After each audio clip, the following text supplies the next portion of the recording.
Hello all, कैसे हो सब लोग बेटा? Safe and sound? कैसा जा रहा है आज का दिन आपका? हमारा तो बढ़िया जा रहा है। Thank you very much for the teachers day wishing. काफी बच्चे भर भर के सब लोग विश कर रहे हैं। कल रात से ही कई लोगों ने रात 12 बजे भी मैसेज किया था, जैसे वो बर्थडे वाला होता है ना, उस तरह से ही रात को 12 बजे के बाद। चलो, अभी कौन आ चुका है? पूर्वजा, चैत्राली, साईं प्रसाद, पूर्वजा, Ashlesha, Arpita, Vedanti, Sanskriti, Harshal, Samruddhi, S Yadav, Pragati, Tejaswini, Sneha, Devdatta, Tejaswini, Vaishnavi, Harshal, Pranav, Prachiti, Vipul, Bhavesh, Pranavi, Ankita, Shantanu, Ramesh, Mansi, Rutuja, Aditi. Okay, thank you all. Khushi, Rutuja, Sakshi, Vinod, Sujit, Nayan, Shriram, Kunal, Anshil, Divya. Thank you all. Thank you बेटा। Thank you very much.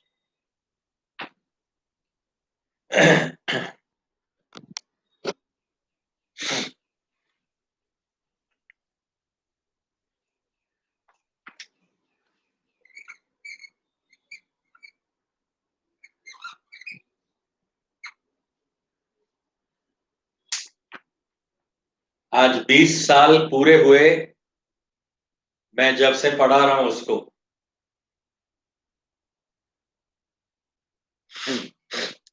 Sir, आपके चरणों का आशीर्वाद हमेशा रहेगा हमको। Yes, always. हमारे चरणों का, हमारे हाथों का पूरा आशीर्वाद रहेगा। और यहाँ पे आ जाओ तो दो तीन ऐसे लपड़ाक भी लगा देंगे तो आशीर्वाद छप भी जाएगा। गालों पे आशीर्वाद छप जाएगा आपके।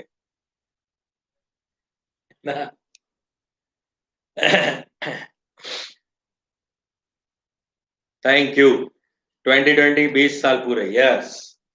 मैंने मेरा फर्स्ट सितंबर 2000 को मेरा अपॉइंटमेंट हुआ था। एज ए टीचर मुझे अपॉइंट किया गया था। खैर, मैं तब तो सेकेंड ईयर खत्म करके सेकेंड ईयर में था मैं। हाँ, सेकेंड ईयर खत्म भी नहीं हुआ था मेरा। सेकेंड ईयर में था तब मैं, जब मेरा अपॉइंटमेंट हुआ था। एक कोचिंग इंस्टीट्यूट थी। उस कोचिंग इंस्टीट्यूट में जहां पे मैं पढ़ता था, उन्हीं के पास मैं पढ़ाने के लिए जाता था। उनको ही मैं असिस्ट करता था। उनके पास ही हम पेपर चेक वगैरह करने के लिए जाते थे। हम दो तीन फ्रेंड्स थे, सब लोग जाते थे उनके पास। बहुत बड़ी कोचिंग थी। और वहां पे इनिशियली तो हम इस तरह से पेपर वेपर चेक करने के लिए जाते थे। और उसके बाद ऑफिशियली मैंने करीब 2 साल तक उनको ये असिस्ट किया। 98 से, यानी 12th खत्म करने के बाद इमीडिएटली मैं जुड़ गया था उनके साथ। तो 98 से शुरू किया मैंने। 2000 में मुझे फर्स्ट सितंबर को उन्होंने ऑफर लेटर दिया कि अब आप टीचिंग कर सकते हो, आ जाओ, चलो मेरे साथ पढ़ाने के लिए आ जाओ। हम दो तीन लोग जो भी थे, उसमें से मुझे एक को ही चांस मिला था, क्योंकि मेरा बच्चों के साथ अप्रोच अच्छा था। तो बच्चे भी विलिंग थे कि हमें सम्राट सर पढ़ाएं। तो फर्स्ट सितंबर को मुझे अपॉइंटमेंट दिया गया। तो मैंने उनको बोला, तब शायद फ्राइडे था, थर्सडे या फ्राइडे, फ्राइडे था शायद। तो फ्राइडे को मुझे बोला गया कि आपको पढ़ाना है। तो मैंने बोला, सर एक काम कर सकते हैं, मुझे आप 5 सितंबर से लेक्चर में लगा सकते हैं। तो मेरा 5 सितंबर से लेक्चर शुरू होता। दैट वाज ट्यूसडे, मुझे याद है बराबर से। ट्यूसडे था। मुझे टीटीएस वाली बैच मिली थी, ट्यूसडे थर्सडे सैटरडे। वो वहां पे उस तरह सीक्वेंस था पहले। TTS और MWF चलता था, यानी मंडे वेडनेसडे फ्राइडे और Tuesday Thursday Saturday. MWF TTS 3 दिन ही होता था लेक्चर, हर एक बैच को 3 दिन मिलता था। तो उस टाइम पे मुझे, यानी 5th ऑफ सितंबर से मैंने शुरू किया था। फर्स्ट लेक्चर मेरा टीचर्स डे के दिन था, है ना। तो ओनली आशीर्वाद हो, हाँ आशीर्वाद तो देंगे, मारने का तो नहीं है, मगर आशीर्वाद छापने के लिए। और गुजरात में एक कहावत है, गुजरात में एक कहावत है, सोटी वागे चम चम, विद्या आवे रम जम। मतलब कि जब सोटी मतलब लाठी पड़ती है ना बराबर से टीचर की, या वो स्केल मारते ना जोर से, तब इतनी हाथ में ऐसे चमचम होती है, बहुत ही जलता है। और उसके बाद जो है वो ज्ञान जो है वो धीरे धीरे छम छम करके आ जाता है ना? तो ऐसा है, इसलिए।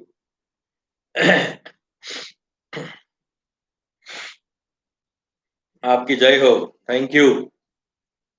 God of chemistry, great memory power, still you remember the day. हाँ यार, जो ऐसे हिस्टोरिकल डेज होते हैं वो तो याद होता ही है, और 7 डेज तो है, और उसमें से कोई एक दिन तो हमारा कुछ ना कुछ अच्छा वाला दिन होगा ही। अच्छे बुरे जो भी दिन होते हैं याद होते हैं, शादी वाला दिन भी याद है, ट्यूसडे ही था। तो ये अच्छा है, याद रखना ही पड़ता है, मजा आता है। अच्छा है, याद रखोगे तो अच्छा रहेगा। हाँ, जिस दिन भूकंप आया था 26 जनवरी, वो संडे था, तो मैं लेक्चर लेने के लिए जा ही रहा था घर से, यानी टेस्ट था तब, एग्जाम थी, एग्जाम लेने के लिए घर से जा रहा था मैं, उसी दिन पे आ गया था भूकंप। तो ऐसे ऐसे दिन याद रह जाते हैं। सर मराठी में ऐसा ही है कि छड़ी लगे चमचम तो विद्या है गम गम। अच्छा ऐसा है क्या? ओ वेरी नाइस, मुझे पता नहीं था यार ये मराठी छड़ी लागे चमचम विद्या येती गम गम। हाँ वो बहुत बढ़िया, बहुत बढ़िया, सही है। बहुत ही सिमिलर है, एकदम सिमिलर है। गुजरात और महाराष्ट्र, यानी गुजराती महाराष्ट्र ऑलमोस्ट सिमिलर है, साथ में ही तो थे, इसलिए तो नाम था ना महाराष्ट्र। महाराष्ट्र नाम इसलिए तो था, 1960 से पहले गुजरात और महाराष्ट्र पूरा एक ही था। गुजरात और महाराष्ट्र पूरा एक था, बहुत बड़ा राष्ट्र था, महाराष्ट्र था वो, है ना। और उसके बाद 1960 के बाद दोनों को अलग किया गया, महाराष्ट्र अलग हुआ और गुजरात जो है वो अलग गया ना। फर्स्ट डे लेबर डे बोलते, 1 मई 1960। ओके चलिए। सही है, मेमोरीज है, इमोशंस है, करेक्ट है बेटा, खुशी करेक्ट है यार। लाइफ का स्पेशल डे, यस। चढ़ी लागे छम छम विद्या आवे गम गम, विद्या ये गम गम। वाह, थोड़ा मराठी में लिखा जा सकता है क्या? मराठी वो भी होता है क्या टाइप? वाह सही है।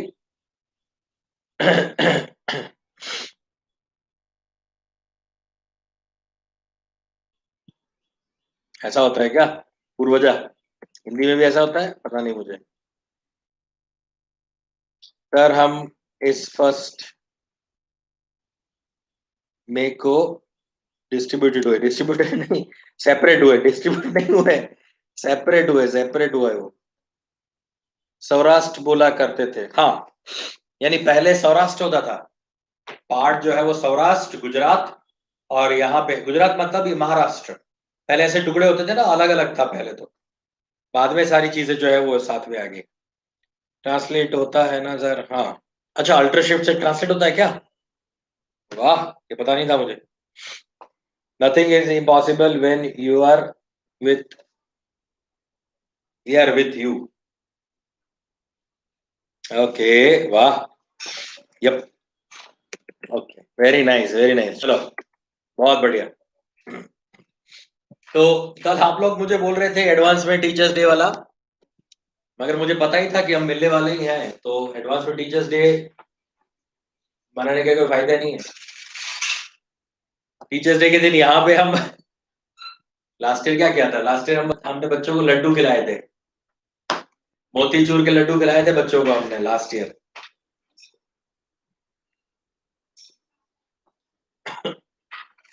ठीक है, चलिए तो मुझे लग रहा है कि शुरू करते हैं।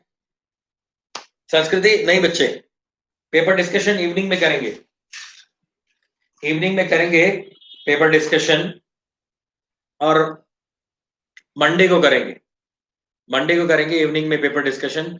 आज शायद आज इवनिंग वाला लेक्चर नहीं ले पाएंगे हम, आज मुझे एक अपॉइंटमेंट है, मैं डैडी को लेके जाना है मुझे, तो आज इवनिंग बैच वाला लेक्चर नहीं होगा। मैं एक बार ग्रुप पे भी डाल दूंगा, एक पर्सनल काम है तो इसलिए मैं आज इवनिंग वाला लेक्चर नहीं ले रहा हूं।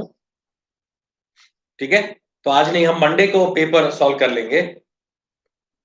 आज इवनिंग में आप पढ़ाई करो, कल का एग्जाम का प्रिपरेशन करो।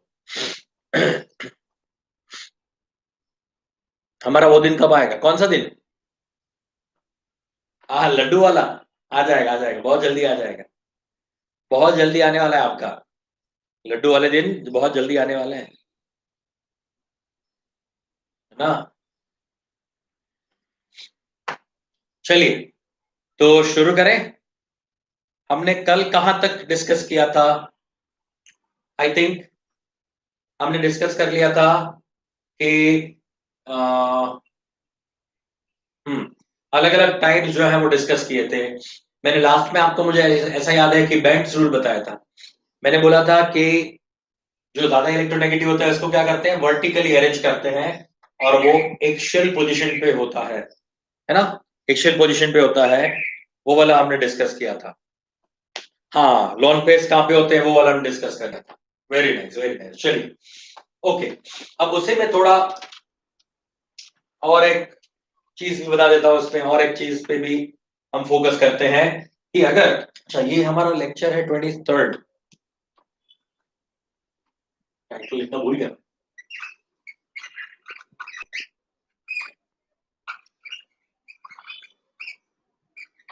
केमिकल बॉन्डिंग,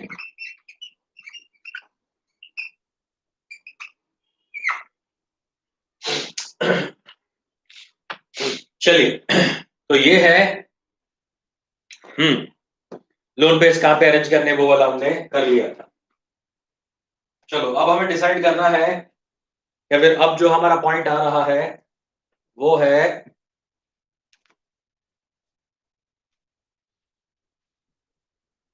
ओके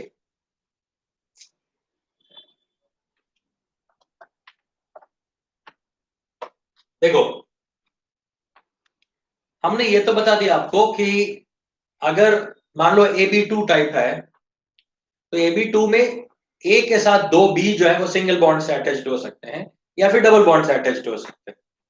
तो अब मुझे ये भी देखना है कि मल्टीपल बॉन्ड और सिंगल बॉन्ड ये अगर एक दूसरे के साथ हो, तो उसमें बॉन्ड एंगल में क्या क्या डिफरेंस आता है, क्या क्या रिपल्शन होते हैं। मतलब ये वाला आपको पता है, ये वाला पता है कि लोन पेयर रिपल्शन मैक्सिमम होता है, लोन पेयर बॉन्ड पेयर में उससे कम होता है, और बॉन्ड पेयर में सबसे कम रिपल्शन होता है। ये वाला सीक्वेंस आप जानते हो, है ना, ये जानते हो। मगर अब हमें ये डिसाइड करना है कि अगर मल्टीपल बॉन्ड आ जाए तो मल्टीपल बॉन्ड में क्या हो जाएगा। तो हम ऐसा कर सकते हैं कि लोन पेयर उससे कम होता है लोन पेयर मल्टीपल बॉन्ड बोले तो सी डबल बॉन्ड सी और सी ट्रिपल बॉन्ड सी, दोनों में से कोई है। खैर इसमें ज्यादातर डबल बॉन्ड ही होता है, ट्रिपल बॉन्ड का तो कहानी ज्यादा होता ही नहीं है। ठीक है, तो ये हो जाएगा मल्टीपल बॉन्ड। वन सेकेंड, हाँ इसका हम बात कर लेते हैं। ओके, ओके ठीक है, तो लोन पेयर और मल्टीपल बॉन्ड हो गया, लोन पेयर और सिंगल बॉन्ड हो गया, लोन पेयर और सिंगल बॉन्ड मतलब किसी भी दो एटम के बीच में सिंगल बॉन्ड। ये सी ओ ऐसा जरूरी नहीं है, ये ए भी हो सकता है, बी भी हो सकता है, व्हाटएवर, ए ट्रिपल बॉन्ड कोई भी एलिमेंट हो सकता है, carbon oxygen nitrogen whatever, single bond. तो उसके बाद आता है मल्टीपल बॉन्ड मतलब डबल बॉन्ड के बीच का, डबल बॉन्ड या ट्रिपल बॉन्ड के बीच का, सिंगल बॉन्ड मल्टीपल बॉन्ड या फिर single bond, and multiple bond single bond and single bond single bond, multiple bond single bond and single bond single bond. अब originally क्या है देखो, ये वाला पार्ट जो है ना, ये लास्ट वाले तीन वो यही है, ये दोनों एक ही है। मतलब जब मैं बॉन्ड पेयर बोलता हूं तो वो डबल बॉन्ड हो सकता है, डबल बॉन्ड सिंगल बॉन्ड हो सकता है, सिंगल बॉन्ड सिंगल बॉन्ड ही हो सकता है। मतलब इसी बॉन्ड पेयर को हमने क्या कर दिया, एलोबरेट कर दिया, इसको एलोबरेट कर दिया कि multiple double double bond, double single bond and single single bond. ठीक है ना?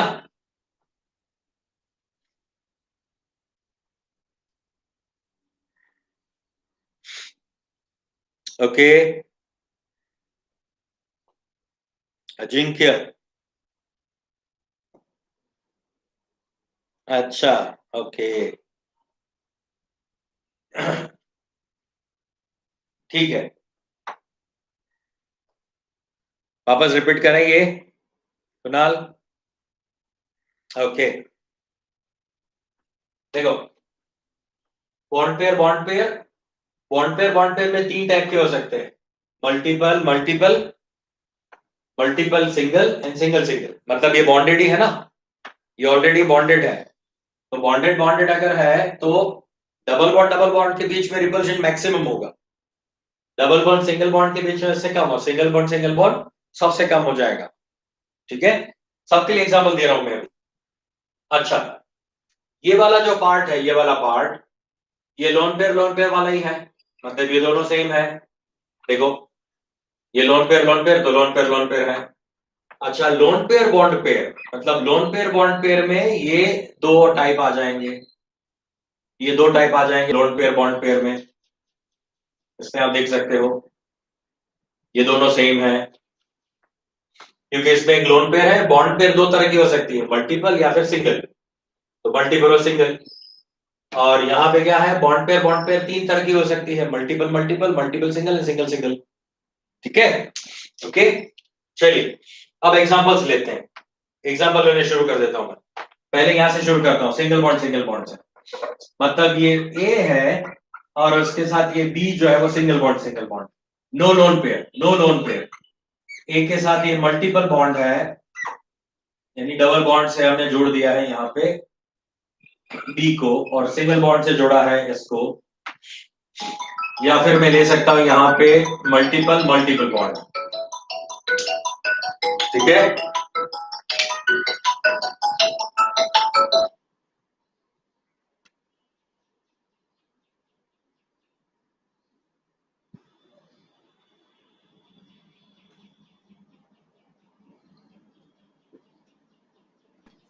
ओके, तो मल्टीपल मल्टीपल बॉन्ड अगर है तो इसके बीच में बॉन्ड एंगल सबसे ज्यादा होगा। तो ये वाला बॉन्ड एंगल जो है वो मैं बोल रहा हूं इसको थीटा, इसको थीटा वन। ये वाला बॉन्ड एंगल जो है वो है थीटा टू, और ये वाला जो बॉन्ड एंगल है वो है आपका थीटा थ्री। ये theta one, theta two, theta three जो है, इसमें थीटा थ्री सबसे छोटा होगा, जबकि थीटा वन का वैल्यू जो है वो सबसे ज्यादा होगा। Theta one, theta two and theta three. ठीक है, जो भी बॉन्ड एंगल, तो डबल डबल, तो ये सारे क्या है यहाँ पे, सिर्फ बॉन्डेड पेयर है ना, यहाँ पे कोई लोन पेयर है ही नहीं, यहाँ पे कोई लोन पेयर नहीं। अच्छा, अब ये चेक करते हैं, लोन पेयर भी हो और सिंगल बॉन्ड भी हो। मतलब ए के साथ ये बी और बी लगा दिया मैंने, और उसके ऊपर क्या है यहाँ पे एक लोन पेयर है। तो इस लोन पेयर और इस बॉन्ड पेयर के बीच का बॉन्ड एंगल जो है वो मल्टीपल बॉन्ड, यानी डबल बॉन्ड बी, ये बी, ये लोन पेयर। अब यहां का जो होगा ये वाला, ये दोनों तो सेम हो जाएंगे, ये थीटा और ये थीटा जो है सेम हो जाएगा। तो मैं एक काम करता हूँ, इसको थीटा का नंबर जो है वो मैं वापस दे देता हूँ, इसको बोलता हूँ फोर, इसको बोलता हूँ फाइव। तो यहाँ पे ये थीटा फोर और थीटा फाइव ये दोनों सेम हो जाएंगे, और इसको बोलता हूं मैं थीटा सिक्स।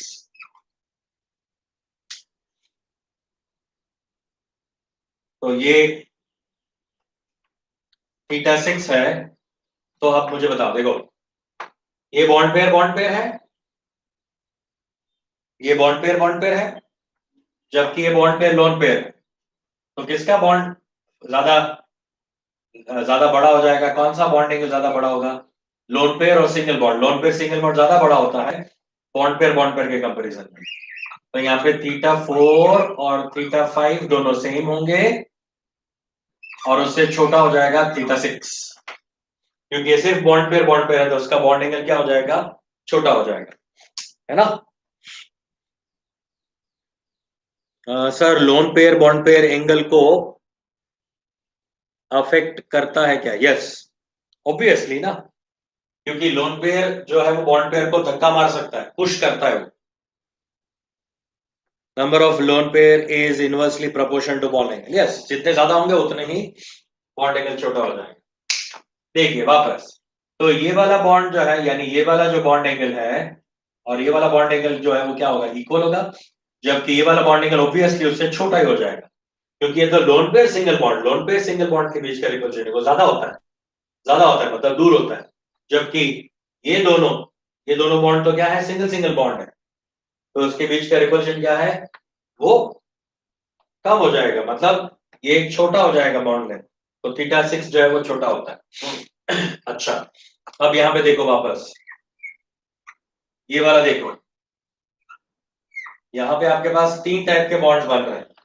इसको बोल रहा हूं मैं थीटा 7, ये थीटा 8, ये थीटा 9। अब इन तीनों के बीच में आप कंपैरिजन चेक करो, इसमें कंपेयर करते जाओ। थीटा 7, थीटा 8, थीटा 9 में क्या होगा? ये मल्टीपल बॉन्ड और लोन पेयर, तो मल्टीपल बॉन्ड लोन पेयर के बीच में रिपल्शन मैक्सिमम, रिपल्शन मतलब थीटा 7 सबसे दूर होगा। ये लोन पेयर और सिंगल बॉन्ड उससे कम होता है, तो थीटा 8 यहाँ पे आ जाएगा। लोन पेयर और multiple bond, sorry single bond multiple bond, तो लोन पेयर और सिंगल बॉन्ड से मल्टीपल बॉन्ड और सिंगल बॉन्ड, सिंगल बॉन्ड क्या होता है? छोटा होता है, तो यहाँ पे आ जाएगा थीटा 9। ठीक है, तो यहाँ पे हो जाएगा थीटा 9। आई ना बात समझ में? ये क्लियर है? 7, 8, 9 डिक्रीजिंग ऑर्डर हो जाएगा। अच्छा, लोन पेयर, चलो एक ऐसा एग्जांपल लेते हैं जिसमें दो लोन पेयर्स हो। दो लोन पेयर्स हैं, एक आपका डबल बॉन्ड के साथ बी है और एक आपका सिंगल बॉन्ड के साथ बी है। चलो इतनी कहानियां हमने सोच ली। तो ये लोन पेयर के बीच का जो थीटा 10 होगा, इसको थीटा 10 बोल रहा हूं, ये है आपका थीटा 11, ये आपका है थीटा 12 और ये है थीटा 13। तो इनको 10, 11, 12, 13 को अगर चेक करोगे, 10, 11, 12, 13, तो लोन पेयर के बीच में रिपल्शन मैक्सिमम, तो थीटा 10 मैक्सिमम होगा। लोन पेयर मल्टीपल बॉन्ड मतलब ये, उसके बाद आएगा थीटा 11, उसके बाद कौन आएगा? Lone pair and single bond. चलो, तो लोन पेयर सिंगल बॉन्ड मतलब ये वाला 13 वाला आ जाएगा, theta 10, theta 11, theta 12, sorry theta 13 and theta 12। है समझ में? क्लियर है इतना? Lone pair maximum, lone pair multiple bond, ये वाला 11, थीटा 11। ये लोन पेयर और सिंगल बॉन्ड, उसके बाद आता है लोन पेयर सिंगल बॉन्ड, ये लोन पेयर सिंगल बॉन्ड आ गया। और ये वाला जो है वो है मल्टीपल बॉन्ड सिंगल बॉन्ड, यानी मल्टीपल बॉन्ड और सिंगल बॉन्ड, उसको उसके बाद रखेंगे। तो ये समझ में आया ना? ये सीक्वेंस कैसे काम आती है, ये हमने इसको पूरा एलोबरेट करके डाल दिया है। इसका हो जाएगा 10, 11, 13, 12। करेक्ट है, करेक्ट है आप लोगों का?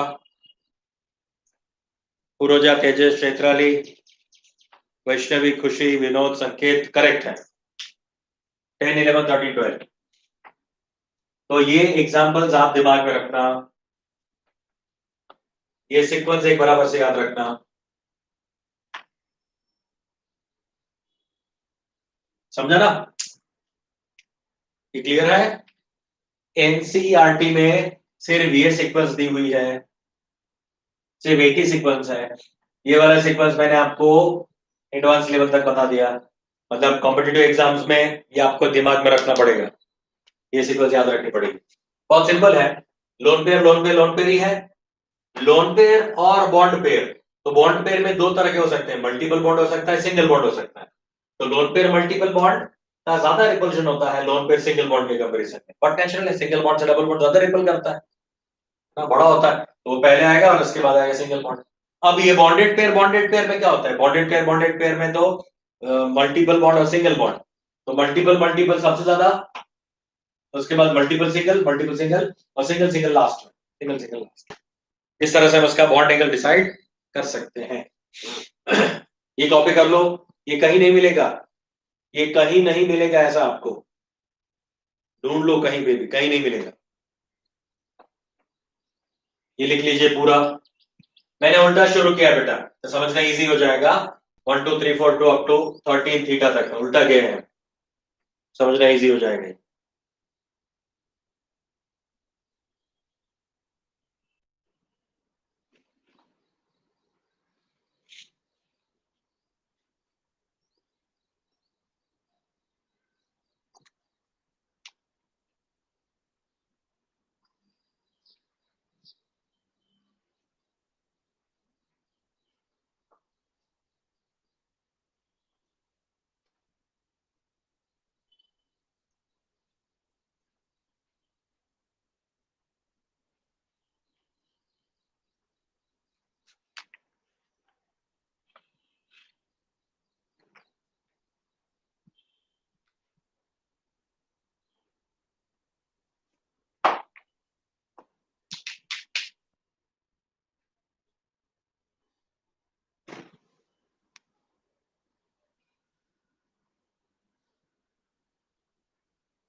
डन ना, चलो मिटा देते हैं पूरा।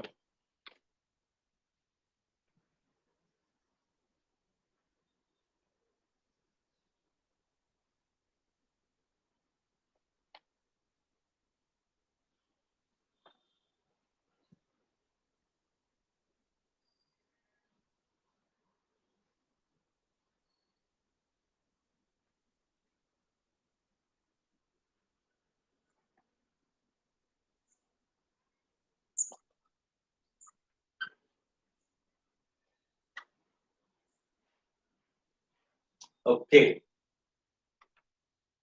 नाउ एक नया टॉपिक शुरू कर रहे हैं हम, bond order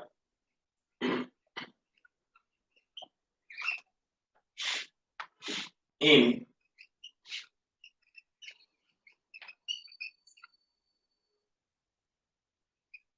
resonating compound, bond order in resonating compound. हमने सारे बॉन्ड पैरामीटर्स देखे थे, bond length, bond angle, bond energy, bond order, उसमें ये नया टॉपिक है, नया topic in the sense bond order का ही पार्ट है, मगर ऐसे कंपाउंड में जिसमें रेजोनेंस हो रहा हो। तो अब आपको स्ट्रक्चर्स ड्रॉ करना आ गया है, तो अब मैं ये वाला टॉपिक ले सकता हूं, क्योंकि आप स्ट्रक्चर बना सकते हो, कोई भी कंपाउंड दिया जो उसका स्ट्रक्चर बना सकते हैं, है ना। तो मैं पहले आपको यहाँ पे ये बता देता हूँ क्या होता है ये, और उसके बाद मैं आपको कंपाउंड्स दूंगा और कंपाउंड्स का आपको स्ट्रक्चर ड्रॉ करना है ना। यहाँ पे थोड़ा बहुत मैं सिखा दूंगा कैसे ड्रॉ करते हैं, बाद में आपको कंपाउंड देते जाऊंगा और उसको आपको स्ट्रक्चर्स ड्रॉ करना है, क्या हो सकता है लोन पेयर ऑफ इलेक्ट्रॉन्स के अकॉर्डिंगली, ठीक है। Okay, now bond order in resonating compounds. अब आपको पता है रेजोनेंस के लिए या फिर कौन से ऐसे एलिमेंट्स कंपाउंड्स है जिसमें रेजोनेंस हो सकता है, तो उसके लिए मैंने आपको 8 कंडीशंस बताई थी, 8 टाइप्स बताई थी। वापस लिखता हूं यहाँ पे मैं, वो कौन से 8 कंजुगेशंस थे जिससे हम रेजोनेंस बता सकते हैं या कंपाउंड में रेजोनेंस है ऐसा बोल सकते हैं। तो A double bond B, C double bond D, A double bond B, C triple bond D. Number 3 was A double bond B, C पे plus charge. Fourth one is A double bond B, C पे minus charge. C मतलब कोई एक ऐसा element जिसके ऊपर minus charge हो। Fifth वाला है A double bond B C पे डॉट, डॉट मतलब फ्री रेडिकल। सिक्स वाला था A double bond B C पे डॉट डॉट मतलब लोन पेयर। सेवन वाला था ए पे प्लस चार्ज बी पे माइनस चार्ज, और एट वाला था ए पे प्लस चार्ज बी पे लोन पेयर। ठीक है, तो ये सारी कंडीशंस हैं, ये 8 कंजुगेशंस हैं रेजोनेंस के लिए, फॉर रेजोनेंस। ये रेजोनेंस की 8 कंडीशंस हैं। अगर ऐसा कहीं भी कंपाउंड आपको दिखाई दे, अगर कहीं पे भी आपको इन 8 में से कोई केस वाला कंपाउंड दिखाई दे, तो वहां पे रेजोनेंस है। कोई भी कंपाउंड, दुनिया का कोई भी कंपाउंड अगर इस तरह की कंडीशन में आपको दिखाई दे तो वो रेजोनेंस शो करता है। ठीक है, मोस्टली मोस्टली हमें जो है वो इन 3 में ही, इन 2-3 में ही क्या हो जाएगा, हमारा काम जो है वो हो जाएगा।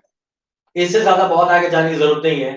2-3 जगह पे ये वाला आ जाता है, यानी ये दोनों सेम है। पहले 3 जो है वो काम के, पहले 3 अभी याद रख लो। ऑर्गेनिक केमिस्ट्री में जाओगे तब ये काम आएगा, अभी के लिए सिर्फ ये काम है।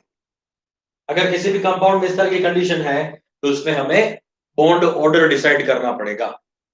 अब देखियो एग्जांपल से शुरू करता हूं मैं। फर्स्ट एग्जांपल ले रहा हूं, जिसका आपको स्ट्रक्चर ड्रॉ करके बताना है मुझे। आपको दिमाग लगाना है कि इसका स्ट्रक्चर क्या होगा। ये कार्बन है। अच्छा, आपको पहले ये चेक करना होगा कि ये कौन सा टाइप है। अगर टाइप डिसाइड करना आ गया तो आपका तो बेड़ा पार। AB2 है, AB3 है, AB4 है, AB5 है, AB6 है, क्या है वो चेक करो, AB7 है वो चेक करो। पहले 6 वो चेक करोगे, AB2, AB3, AB4, AB5, AB6, AB7, इसमें से चेक करो। अगर वो नहीं है तो आगे जाओ, AB2E यानी AB2L, AB2L2, AB2L3, उसके बाद AB3L, AB3L2, उसके बाद AB3, AB4L, AB4, AB5L, AB6L, ऐसा करके, है ना। तो अब इसके लिए, अब देखो, वापस से सुनो, एक चीज और बता दो, एक चीज और यहां पे क्लियर कर लो।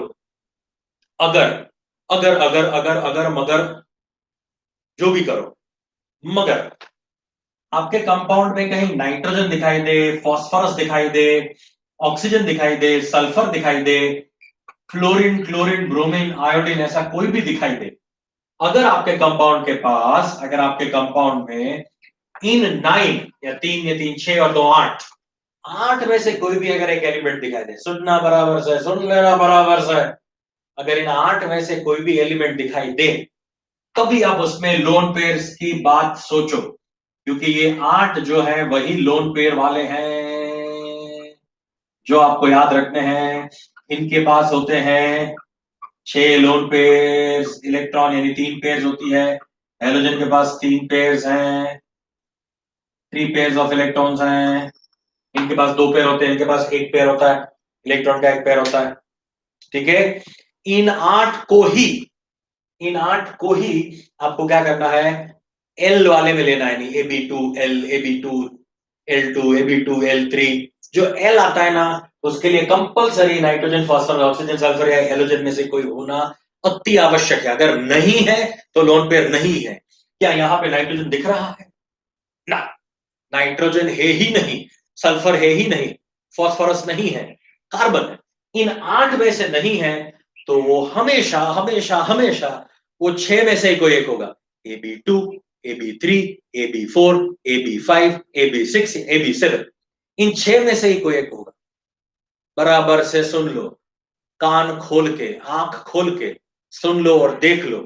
अगर इन 8 में से कोई एलिमेंट नहीं है आपके पास, सेंट्रल एटम बोल रहा हूं, सेंट्रल एटम, 8 में से सेंट्रल एटम अगर नहीं है आपका, तो उसके पास लोन पेयर्स नहीं है, वो 6 में से एक टाइप होगी। समझा? क्या इसमें इन 8 में से कोई है? नहीं, सिर्फ कार्बन है। ठीक है, कार्बन के लिए तो बिंदास बना सकते हैं। अच्छा, तो कार्बन के पास कितने इलेक्ट्रॉन्स होते हैं वो मुझे पता है, आउटरमोस्ट शेल में इलेक्ट्रॉन्स होते हैं 4। Very nice. ऑक्सीजन का वैलेंसी क्या होता है? ऑक्सीजन का वैलेंसी 2 होता है। तो एक ऑक्सीजन जो है वो 2 वैलेंसी वाला होता है। और दूसरा ऑक्सीजन जो है वो भी 2 वैलेंसी वाला होता है। इसके पास बाकी लोन पेयर्स होते हैं मगर वो काम तो इन दोनों को ही लेता है। तो मैं इसका स्ट्रक्चर कैसे बना सकते हो? इसके पास 4 इलेक्ट्रॉन्स हैं, 4 इलेक्ट्रॉन इन कार्बन के पास है और ऑक्सीजन के पास है सामने 2-2 इलेक्ट्रॉन्स। ठीक है, तो ये अल्टीमेटली क्या हो जाएगा? इसका स्ट्रक्चर ऐसा हो जाएगा, C double bond O double bond O। अब आपको डिसाइड ये करना है कि ये लीनियर होगा, बेंट होगा, बस लीनियर और बेंट दो में से कोई एक हो सकता है, या फिर ऐसा होगा। चलो बताओ ना, 3 में से कौन सा पॉसिबिलिटी है? 1, 2 और 3। 3 में से आपको क्या लग रहा है कौन सी पॉसिबिलिटी होनी चाहिए इसके स्ट्रक्चर ड्रॉ करने के लिए? इसका स्ट्रक्चर कौन सा हो सकता है? करेक्ट, लीनियर वाला स्ट्रक्चर ही हो सकता है। यही एकमात्र कंडीशन यहां पे अवेलेबल है, ये दोनों नहीं हो सकते। क्यों? क्योंकि यहां पे लोन पेयर थोड़ी ना है। लोन पेयर होता तो धक्का मारता ना, वरना तो AB2 का क्या होना चाहिए था? AB2 का स्ट्रक्चर क्या होता है? लीनियर। ये आपका AB2 टाइप है, तो AB2 टाइप हमेशा क्या रहता है? लीनियर। मजा आया ना? पता चला ना, AB2 लीनियर होता है, AB3 लीनियर ट्रायंगुलर होता है, AB4 टेट्राहेड्रल होता है, AB5 TBP होता है, AB6 ऑक्टाहेड्रल होता है, AB7 पेंटागोनल बाइपिरामिडल होता है। ये 6 मेन स्ट्रक्चर्स हैं, इसी में से आता है। उसका ज्योमेट्री है, 6 ज्योमेट्री है, 6 से ज्यादा ज्योमेट्री है ही नहीं, सिर्फ 6 ज्योमेट्रीज हैं ना, उसमें से कहानी होगी। और अगर लोन पेयर आ गया, लोन पेयर आएगा तो इन 8 में से कोई एक सेंट्रल एटम होगा, तभी लोन पेयर आएगा, वरना नहीं। तब हम ज्योमेट्री और शेप अलग करेंगे। तो इसका समझ में आया स्ट्रक्चर कैसा होगा CO2 का? बना सकते हो ना ऐसा स्ट्रक्चर आप लोग? यस और नो? यस, ऐसा स्ट्रक्चर मैं ड्रॉ कर सकता हूं। ठीक है, ओके। नाउ अब देखो, अब इस CO2 का स्ट्रक्चर तो मुझे पता चल गया। ये पूरा कहानी मैंने जो बताया उसको करके वापस से बता रहा हूं। देखो सब लोग ध्यान से सुन